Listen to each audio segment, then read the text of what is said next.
A continuación, Corazón con Impulso.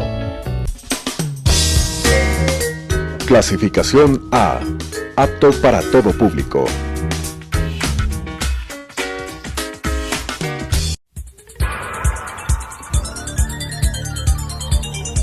Las opiniones vertidas en este espacio por la producción y dirección del programa son de exclusiva responsabilidad de sus autores y de quienes intervienen en ellos. Telesucesos Canal 29 UHF presenta Corazón con Impulso, lo mejor en prevención y tratamiento de enfermedades cardíacas, con la conducción del Grupo Impulso. Corazón con Impulso. ¿Cómo les va? Muy buenas. El día de hoy estamos con un invitado bastante especial, bastante interesante el tema que vamos a tratar. Le doy la bienvenida al doctor Gustavo Cañar. Él es médico otorrinolaringólogo subespecialista en la parte del sueño. Bienvenido, Gustavo. Diego, muchas gracias por la invitación. Bueno, pues vamos al tema. Queremos partir desde unas imágenes. Vamos un poco adelante. Ok, esto del síndrome de apnea del sueño, estas imágenes son muy comunes. Vamos más adelante. Es muy típico que no nos dejan dormir, que pasamos con sueño todo el día. Esto de trauma social que conlleva el hecho de no poder dormir bien, vamos más adelante. El hecho de dormirnos en el trabajo, mientras estamos desayunando, en todo momento, pues es algo que conocemos. Todos, cuando nos preguntan si es que roncamos o no, generalmente pensamos que es una especie de broma y sacamos una sonrisa, pero resulta que esto del ronquido nunca fue normal. Pasamos una más. Y no solo es problema de ellos, ellas también roncan y no nos dejan dormir. Por favor, Gustavo, y en la siguiente imagen, nos vas a poder contar un poco sobre qué es esto del síndrome de apnea obstructiva del sueño. Claro, con mucho gusto. Bueno, fundamentalmente el síndrome de apnea obstructiva del sueño se trata de que la vía aérea superior, cualquiera de estas estructuras como estamos viendo aquí, sea el paladar, sea la lengua, sea hipofaringe, epiglotis, se obstruyen de forma repetitiva durante el dormir.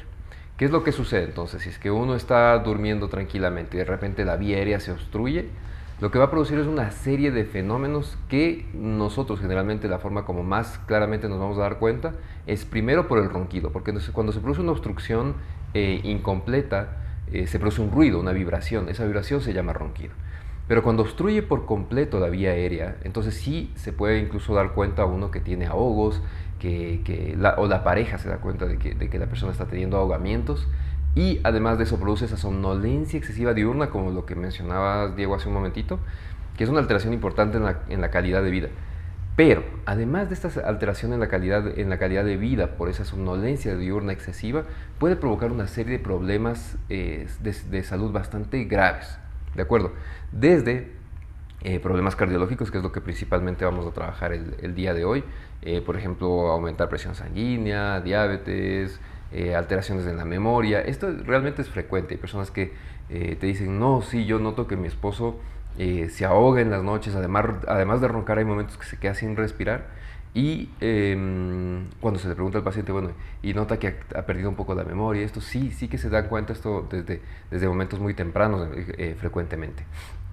Depresión puede provocar alteraciones también en lo que es el estado de ánimo de la persona, y bueno, insuficiencia cardíaca, fibrilación auricular, entre otra serie de fenómenos de los cuales hablaremos. Entonces, fundamentalmente lo que hay que pensar es esto.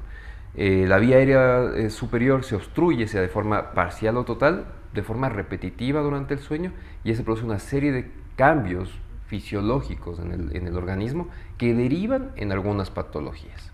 Y vamos, corrígeme antes de llegar a esto de la enfermedad cardiovascular, corrígeme si me equivoco, pero en palabras criollas para entender cómo esta vibración, este ronquido, esta obstrucción de vía respiratoria puede llegar a comprometer corazón. El sueño debería ser un momento de descanso, de paz y amor en el cual recargamos energías. La oxigenación debería ser muy importante. Claro, la vía aérea respiratoria sirve para eso, para que ingrese el oxígeno, y eso es parte de los nutrientes para todo el cuerpo, para que funcionen todos los órganos. En el momento en que algo está obstruyendo la vía respiratoria, entiendo que no funciona bien el ingreso de oxígeno y por ende el cuerpo detecta eso en sus tejidos y se empieza a desesperar. Desesperar para nosotros en cardiovascular significa adrenalina. Adrenalina sirve para el ejercicio, pero no es bueno en el descanso. Quiere decir que si es que tenemos exceso de adrenalina, en un momento que deberíamos tener apagada la adrenalina, nos lleva a que todo esté tensionado. Vasos, corazón, ritmo cardíaco, y por ende trae todas estas repercusiones de enfermedad cardiovascular. ¿Es eso lo que sucede? ¿Qué más sucede? ¿Por qué tenemos esa relación? ¿Por qué un paciente con apnea del sueño puede llegar a diabetes, por ejemplo? Claro, de hecho es lo que sucede, ¿no es cierto? Una de las cosas que justifican las alteraciones cardiológicas que se derivan de la apnea del sueño es este incremento del tono adrenérgico que se llama. Durante los momentos en los que la persona deja de respirar, aumenta la cantidad de adrenalina y de derivados de la adrenalina en el organismo. Y eso produce constricción de los vasos, hace que los vasos se hagan pues más delgados, y aumenta también la frecuencia cardíaca. Pero eso se combina con una reducción en la saturación de oxígeno. Aquí en Quito, sobre todo, tenemos pacientes, por ejemplo, en los cuales la saturación de oxígeno durante los momentos en los que dejan de respirar baja tan bajo como hasta 40 o 50%. En Quito lo normal durante el día o la noche es tener una saturación de alrededor del 90%. Imagínate bajar a 50 o 40 durante estos episodios de obstrucción. Entonces eso, incrementado a un aumento de los requerimientos tisulares de sangre, pues por supuesto que provoca a la larga alteraciones microvasculares, macrovasculares, alteraciones cardíacas, de las cuales pues ya tú nos lo explicarás mucho mejor. Con relación a la diabetes, se sabe que el síndrome de apnea del sueño aumenta la resistencia a la insulina. Por una parte, entonces esa es como la base fundamental de cómo empieza la diabetes. Además de eso, que hace que las personas que duermen mal, que tienen síndrome de apnea del sueño, generalmente tienen mayor apetito. En promedio, una persona que duerme mal consume 400 calorías más que una persona que duerme bien, y generalmente esas 400 calorías suelen ser de golosinas. Entonces, claro, estamos combinando una resistencia a la insulina con una persona que por cuestiones de hormonas que controlan el apetito va a tener más hambre. Entonces, esto por supuesto a la larga puede derivar en que algunas personas con apnea del sueño van a derivar en un síndrome de apnea, una diabetes. Ok, la diabetes está directamente relacionada con obesidad, aumento de peso y, como tú decías, aumento de la resistencia a la insulina. El problema de esto es justamente, yo les digo a mis pacientitos, así como cuando uno sube de peso y le suben las llantitas en la panza, también le suben las llantitas de aquí del cuello. Un paciente obeso tiene mucha más posibilidad de roncar que un paciente esbelto, que hace deporte, que no tiene exceso de peso. Porque claro, lo mismo que crece acá puede crecer aquí en la vía respiratoria, solo que crece para adentro y obstruye a varios niveles. Aquí viene un poco el análisis. Si es que un paciente obeso reduce de peso, ¿se corrige el ronquido? En algunos pacientes sí. Hay casos en los que el paciente tiene una vía aérea muy buena. O sea, no tiene una alteración de la nariz, no tiene una alteración a nivel de faringe o de lengua. Y vemos que el problema fundamental es que tiene un exceso de volumen de los tejidos de la vía aérea superior, justamente debido a esta obesidad, ¿no? En esos casos es muy probable que el paciente, si logra bajar de peso, puede revertir esta obstrucción que, como tú bien dices, cuando una persona engorda, también engorda hacia adentro de la vía aérea. Hay depósitos de grasa en la lengua, en la faringe, entonces cuando uno engorda, eso tiende a engordar también y a estrechar la vía aérea. Si una persona baja de peso, eso puede liberarse. Pero ahí hay dos situaciones. Uno, hay personas con la vía aérea muy mala. O sea, si es que una persona que está obesa tiene además la nariz terrible, por más que reduzca de peso, probablemente va a quedar con algo de problemas respiratorios durante el sueño, aunque mejore, pero algo residual quedará. O si tiene unas amígdalas muy grandes, o si tiene una base de lengua muy grande, una alteración en el movimiento de la lengua, entonces igual puede quedar aunque baje de peso. Eso es uno. Y dos, es que una persona con síndrome de apnea del sueño le cuesta mucho más bajar de peso. Lo mismo, por las alteraciones hormonales y por las alteraciones metabólicas que se derivan del síndrome de apnea del sueño. Generalmente esto es un círculo vicioso. La persona con síndrome de apnea del sueño tiende más fácilmente a ganar peso y a perder peso más difícilmente, y ese aumento de peso hace que el síndrome de apnea del sueño empeore. Entonces muchas veces hay que cortar este círculo vicioso para lograr que el paciente baje de peso y logre curarse. De acuerdo, porque para la enfermedad cardiovascular la calidad del sueño es tremendamente importante, justamente por lo que decíamos de adrenalina y demás. Ok, queda muy bien explicado la parte de relación hipertensión con diabetes, obesidad y apnea del sueño. Ahora, alguien nos puede preguntar, ¿y qué otras enfermedades puede traer? Y aquí, ¿quién tiene que tratar el apnea del sueño? ¿Será que trata el otorrinolaringólogo, el neumólogo, el neurólogo, el cardiólogo? Realmente hablamos de equipos multidisciplinarios y es justamente por lo que les vamos a demostrar. Vamos un poco a la imagen siguiente que teníamos. Esta imagen de aquí nos dice que en porcentajes el apnea del sueño nos puede elevar muchas veces la enfermedad cardiovascular. Saber que el apnea del sueño tiene relación a falla cardíaca, tiene relación a presión elevada, a fibrilación auricular, a resistencia a tratamiento de la hipertensión. Por ejemplo, yo ya trato con varios fármacos la parte de la presión y no me responde a tratamiento. Yo tengo que sospechar que algo más me está allí causando un problema. Y también se relaciona a enfermedad cerebrovascular. ¿Y por qué eso de la enfermedad cerebrovascular? Porque el apnea del sueño está relacionado directamente con la arritmia más frecuente del mundo, que es la fibrilación auricular.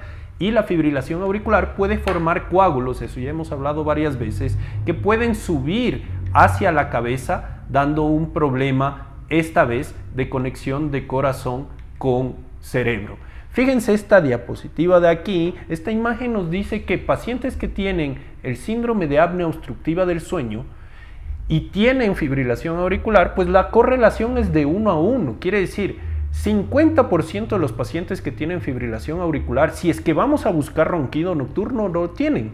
¿Será que es una causa grande para la arritmia? Porque a veces no nos explicamos por qué. A veces vienen al consultorio y dicen, ¿por qué a mí? ¿Por qué tengo esto? Ok, porque usted ronca y no se corrigió a tiempo. En la población general, en cambio, está solo de 1 a 2 de cada 10, un 20% hasta 30% de la población. Pero es dramático lo que sucede en medio de la arritmia. ¿Tienes algo para comentarnos un poco de esto, Gustavo? Bueno, esta correlación entre fibrilación auricular, que es pues un tema que para ti es muy importante, tú tratas muchos pacientes con fibrilación auricular, y el síndrome de apnea del sueño es algo que está más que estudiado y más que demostrado. Y hay correlación incluso a nivel de la ventilación nasal. Algo que es importante que las personas conozcan y que sepan es que la respiración normal durante el día y la noche es la nariz. Cuando una persona respira mal por la nariz en la noche, está respirando por la boca, ya hay un problema. Esas alteraciones simplemente en las presiones que uno necesita para ventilar puede incrementar el riesgo de arritmias. Simplemente algo así de simple. Y obviamente ya tener un síndrome de apnea del sueño instaurado con todos estos fenómenos que contamos, ¿no? De la obstrucción, aumento de adrenalina, reducción de oxigenación, etc. Pues por supuesto que va a aumentar el riesgo de cualquier arritmia y la fibrilación auricular en particular.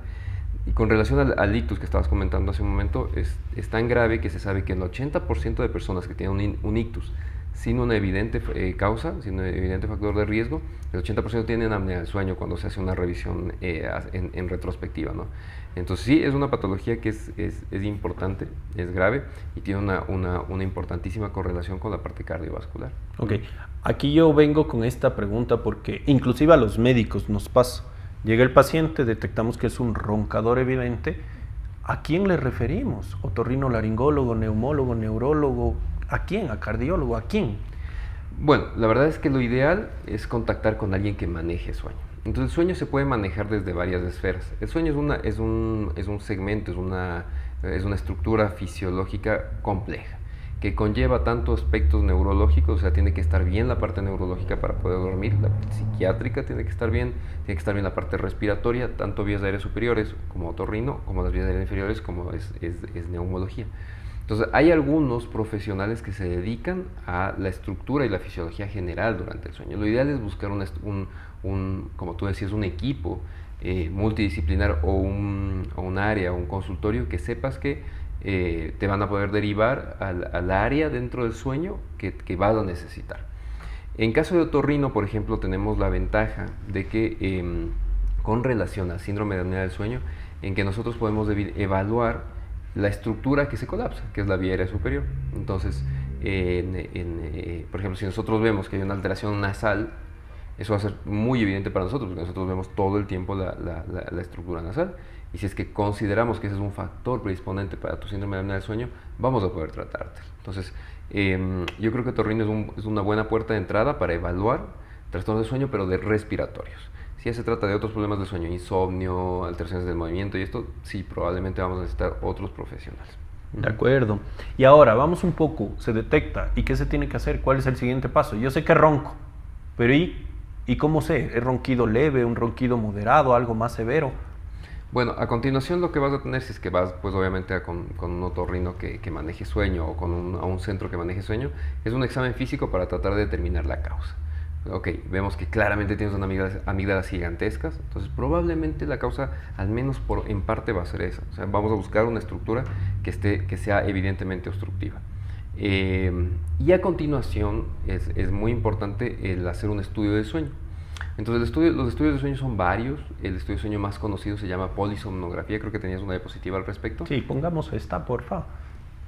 El estudio de sueño más frecuentemente conocido se denomina, polisomnografía. Pero hay otros estudios de sueño. Dependiendo de lo que nosotros veamos en el paciente, vamos a necesitar uno u otro estudio de sueño. La polisomnografía es el estudio más, digamos así, más completo. Como ven, al paciente pues se le coloca una serie de electrodos, una serie de sensores durante toda la noche. Hay incluso, como la imagen que tú me has puesto allí, una polisomnografía con vídeo, en la cual se pueden revisar y evaluar algunas alteraciones del sueño. Sin embargo, o sea, este es el estudio más completo que existe para el sueño. Cualquier parasomnia, cualquier alteración del sueño se va a poder evaluar a través de una polisomnografía. Es decir, no solo apnea del sueño. Hay personas que cuando duermen patean y ese patear hace que no duerman bien, entonces eso uno puede evaluarlo con una polisomnografía. O personas que tienen terrores nocturnos, que están dormiditos y de repente se levantan gritando, no por una causa claramente obstructiva, sino eso es un proceso neurológico que se puede evaluar en el electroencefalograma de la polisomnografía. El problema de la polisomnografía es que, como ven, necesitas muchos sensores para hacer una polisomnografía. No suele ser particularmente cómodo dormir con una polisomnografía y que suele ser caro y poco accesible. O sea, si yo necesito una polisomnografía es poco probable que pueda hacérmela hoy. Probablemente voy a tener una lista de espera. Entonces tenemos otros estudios de sueño como este de aquí abajo que se llama poligrafía respiratoria del sueño. La poligrafía respiratoria del sueño es un estudio que es suficiente para apnea del sueño, más no para ningún otro tipo de somnopatía. O sea, si yo veo que mi paciente claramente me está gritando prácticamente de que tiene una apnea del sueño, probablemente va a bastar con hacer un estudio, una poligrafía. Lo bueno de la poligrafía, o este estudio que ven abajo en esta muchachita, es que es un estudio domiciliar. O sea, yo te lo mando a casa. Y obviamente eso tiene ventajas de que va a ser más real, una evaluación más realista de tu sueño en tu casa. Puede hacerse más de una noche, o sea, puedo mandar 2 o 3 noches y finalmente es mucho más barato y más accesible. Entonces, dependiendo de lo que tu médico vea, te va a mandar a hacer una polisomnografía o una poligrafía y según los resultados vamos a determinar, ¿este paciente solo ronca o tiene apnea del sueño efectivamente? Y si tiene apnea del sueño, ¿qué tan grave es según los valores que vamos a ir encontrando allí? Ok, ¿qué tan grave es y de acuerdo a eso darle un tratamiento? Desde el punto de vista de corazón y enfermedad cardiovascular tenemos que dar tratamiento preventivo, disminuir el peso, hacer buena alimentación, ejercicio todos los días, eso es fundamental. Pero ustedes tienen otras formas de tratamiento, que por ejemplo ustedes pueden tratar con esto, que es el CPAP. Esto es para todos y tenemos una última que es la cirugía del sueño. Quiero que nos comentes de estos dos en estos últimos 2 minutos que tenemos. Claro que sí. Lo primero, el CPAP básicamente es lo que es presión positiva. No es oxígeno, no es un gas medicinal, es simplemente aire a presión, es como un compresor, pero de grado médico. ¿Qué es lo que logras tú con el CPAP? Es que la vía aérea esta no se obstruya, porque todo el tiempo vas a estar echando aire a presión positiva y feruliza, digamos, como que hace un túnel de aire dentro de la vía aérea y no permite que se obstruya. Con esto es muy efectivo, reduces prácticamente el 100% del ronquido y puedes incluso reducir al 100% las apneas. El problema con el CPAP es esto mismo, es que Es un proceso que no es cómodo para muchos pacientes. Hay pacientes que les va muy bien, pero hay pacientes que no conciben la idea de dormir con un aparato, con una máquina, y les cuesta mucho y no lo logran y no se adhieren. Entonces es una muy buena opción, pero no es para todos, por supuesto, como dice allí. Y el otro problema es que no es curativo. O sea, tú esto lo vas a tener que usar todos los días de tu vida, a menos de que, pues, no sé, estés muy obeso y hagas una cirugía de obesidad y tal. Pero la otra opción que tenemos es evaluar opciones quirúrgicas. Entonces, si nosotros encontramos que hay un área claramente obstructiva de la vía aérea y se puede operar, que eso ya es un proceso súper largo, que es algo a lo que yo me dedico, es evaluar si es que se puede operar o no un paciente.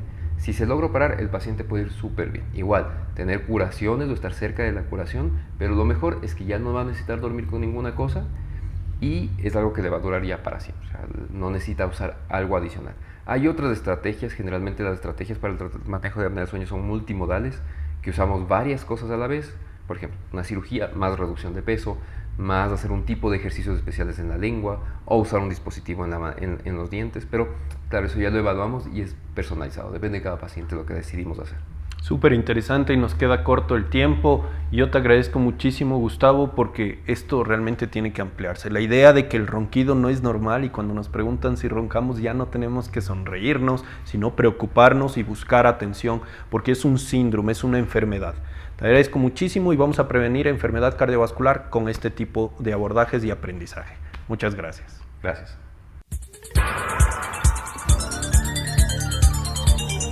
Las opiniones vertidas en este espacio por la producción y dirección del programa son de exclusiva responsabilidad de sus autores y de quienes intervienen en ellos.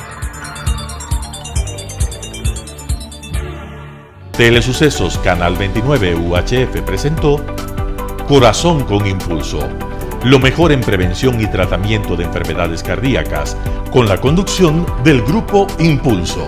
Corazón con Impulso.